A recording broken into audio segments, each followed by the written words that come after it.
Geo farkaa qaba. Dr. Zakir muuziqaan maaf hamaa akka ta'e naa ibsuu dandeessaa? The non-Muslim friend has asked the question that why is music namni musliman tahin muuziqaan maaliif hamtuu yookiin haraam taatee jee gaafate. Kallattiin quraana keessatti muuziqaan hamtuudha jaamee wanni ibsame hin jiru.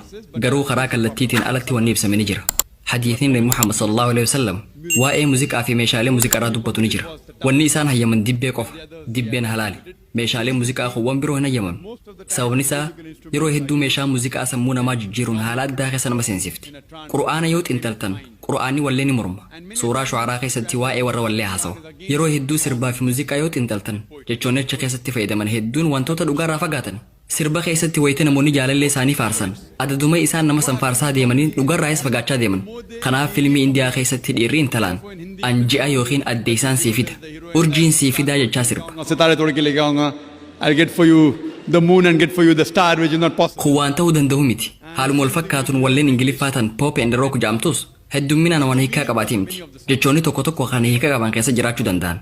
Hundaafuu muuziqaan karaa qajeelaarraa nama jallisa. Meeshaalee muuziqaa wayita fayyadaman namoonni sammuun isaanii jijjiiramtee uffata asfirraa yaasanii shubbisanii jiran.